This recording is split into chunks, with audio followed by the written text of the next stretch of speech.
दोस्तों, जापान एक ऐसा देश है जो कि अपने कल्चर और अपनी टेक्नोलॉजी के लिए जाना जाता है। पर इस देश की ऐसी कई सारी बातें हैं जो कि आपने ना कभी जानी होगी और ना ही कभी सुनी होगी। जैसे कि जापान का पुराना नाम क्या है और जापान में कुल मिलाकर कितने सारे आइलैंड्स है और जापान में जो सुमो मैच होता है उस मैच को शुरू करने के लिए सुमो सबसे पहले क्या करते हैं।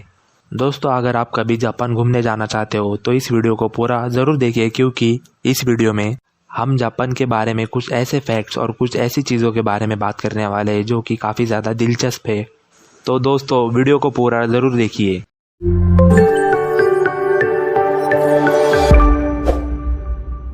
Fact number 11। दोस्तों, क्या आप जानते हैं कि 2015 से पहले जापान में जो नाइट क्लब्स होते हैं वहाँ पर लेट नाइट तक डांस करना इलीगल माना जाता था, क्योंकि उन जगहों पर ड्रग्स का इस्तेमाल काफ़ी ज़्यादा बढ़ चुका था। इसीलिए इन बातों को कंट्रोल करने के लिए इस नियम को लाया गया था। और अगर आपके पास डांसिंग लाइसेंस ना हो तो आपको अरेस्ट भी किया जा सकता है। इन जगहों पर लेट नाइट तक डांस करने के लिए आपको एक डांसिंग लाइसेंस की ज़रूरत होती है और अगर आपके पास ये लाइसेंस ना हो तो आपको अरेस्ट भी किया जा सकता है। Fact number 10। क्या आप जानते हैं कि जापान में 90% से लेकर 95% तक मोबाइल जितने भी बनाए जाते हैं वो वाटरप्रूफ होते हैं। लगभग 95% से ज़्यादा मोबाइल जापान में जितने भी बनाए जाते हैं वो वाटरप्रूफ बनाए जाते हैं, क्योंकि जापान के जो लोग हैं वो मोबाइल फ़ोन्स को नहाते वक्त भी इस्तेमाल किया करते हैं और कई लोगों का मोबाइल फ़ोन जो है वो पानी में गिर जाता था। इसी कारण के चलते जापान में जितने भी मोबाइल कंपनी से वो अपने फ़ोन्स लगभग 90 से लेके 95% तक वाटरप्रूफ बनाने लगे, ताकि नहाते वक्त अगर मोबाइल पानी में फिसल भी गया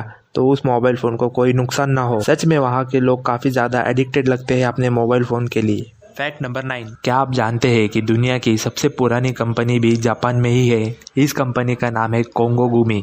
कोंगोगुमी ये दरअसल एक कंस्ट्रक्शन कंपनी है और दुनिया की सबसे ज़्यादा लॉन्गेस्ट ऑपरेटिंग कंपनी है। ये कंपनी लगभग 1400 साल से ऑपरेट कर रही है। ये कंपनी को एक इमिग्रेंट ने बनाया था जो कि बाइकिच से था। BIH जो कि आज मॉडर्न कोरिया का एक पार्ट बन चुका है। इस इमिग्रेंट को जिसने की ये कंपनी बनाई है उसको जापान के जो उस वक्त के प्रिंस थे उन्होंने एक काम सौंपा था।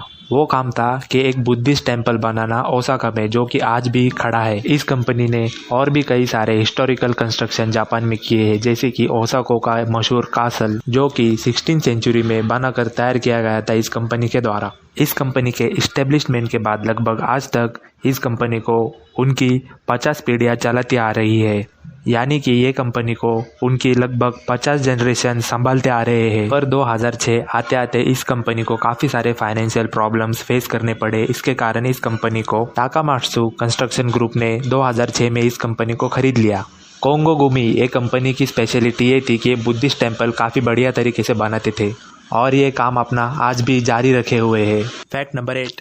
क्या आपको पता है कि जापान में कितने आइलैंड है? चलिए जानते हैं जापान में कुल मिलाकर कितने सारे आइलैंड है। दोस्तों, जापान में 6852 आइलैंड है। इन आइलैंड्स में से जापान में होन्शु, क्योशु, शिकोकु, होकाइडो और ओसाका ये मेन लैंड माने जाते हैं और ये लैंड जापान का लगभग 97% एरिया कवर करते हैं। इन सारे आइलैंड्स में से होन्शु ये आइलैंड सबसे बड़ा है और इस आइलैंड को जापान का मेन लैंड भी कंसीडर किया जाता है। Fact number 7। क्या आपको पता है कि सी फूड के मामले में जापान दुनिया का दूसरा सबसे बड़ा सी फूड कंज्यूमर है?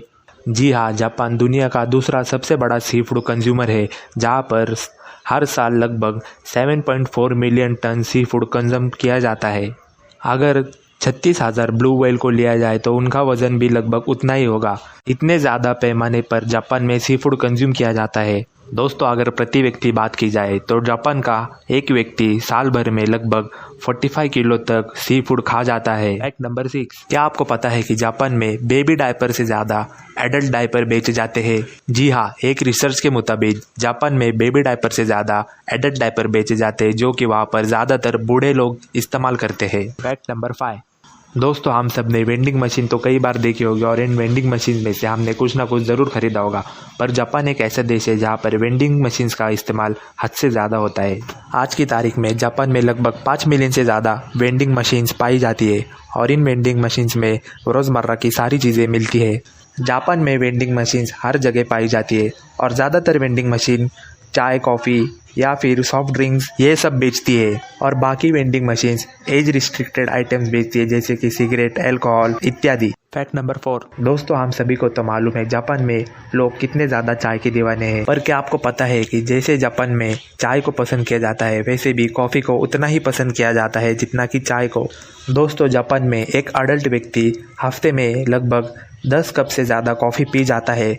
यही कुछ कारण है कि जापान जमाइका से लगभग 85% से ज़्यादा कॉफ़ी इंपोर्ट करता है। ये कॉफ़ी जमाइका के ब्लू माउंटेन कॉफ़ी से इंपोर्ट की जाती है और ये ब्लू माउंटेन कॉफ़ी काफ़ी ज़्यादा हाई क्वालिटी की होती है और काफ़ी ज़्यादा एक्सपेंसिव भी होती है। पर जापान के लोग कॉफ़ी के लिए इतने एडिक्टेड होते हैं कि वो इन कॉफ़ी पर दिल खोलकर खर्चा करते हैं। Fact number 3। दोस्तों, क्या आपको पता है कि जापान में टॉयलेट पेपर बनाने के लिए जितना पेपर लगता है उससे कई ज़्यादा पेपर मांगा बनाने के लिए लगता है। जापान में मांगा और नॉवेल काफ़ी ज़्यादा पढ़े जाते हैं। यही एक कारण है कि जापान में टॉयलेट पेपर को बनाने के लिए जितना पेपर लगता है उससे कई ज़्यादा पेपर मांगा बनाने के लिए लगता है। अगर आपको मांगा क्या है अगर नहीं मालूम, तो मांगा दरअसल एक कॉमिक होती है और ज़्यादातर जापानीज टॉयलेट में टॉयलेट पेपर का इस्तेमाल बहुत ही कम होता है, बल्कि वो जेट स्प्रे का इस्तेमाल ज़्यादा करते हैं। ये भी एक कारण है कि टॉयलेट पेपर बनाने के लिए जो पेपर लगता है उससे कई ज़्यादा पेपर मांगा या फिर नॉवल बनाने के लिए लगता है। Fact number 2।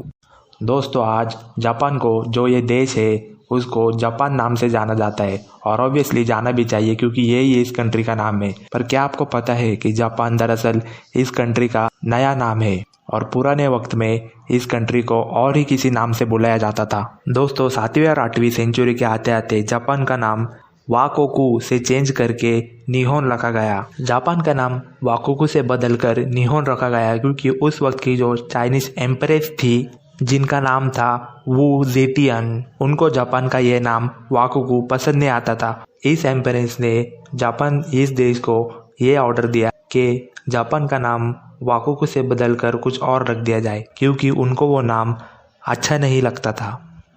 दोस्तों, आज भी जो जापान में लोग रहते हैं वो जापान को दरअसल जापान नहीं बुलाते, वो इस देश को निप्पॉन कह के बुलाते हैं। Fact number 1। क्या आपको पता है कि जापान में 400 साल से एक फेस्टिवल होता आ रहा है जहाँ पर सुमो लड़ते ज़रूर है पर वो रेसलिंग नहीं करते, बल्कि वो बेबीज जो होते हैं उनको रुलाने का कंपटीशन करते हैं।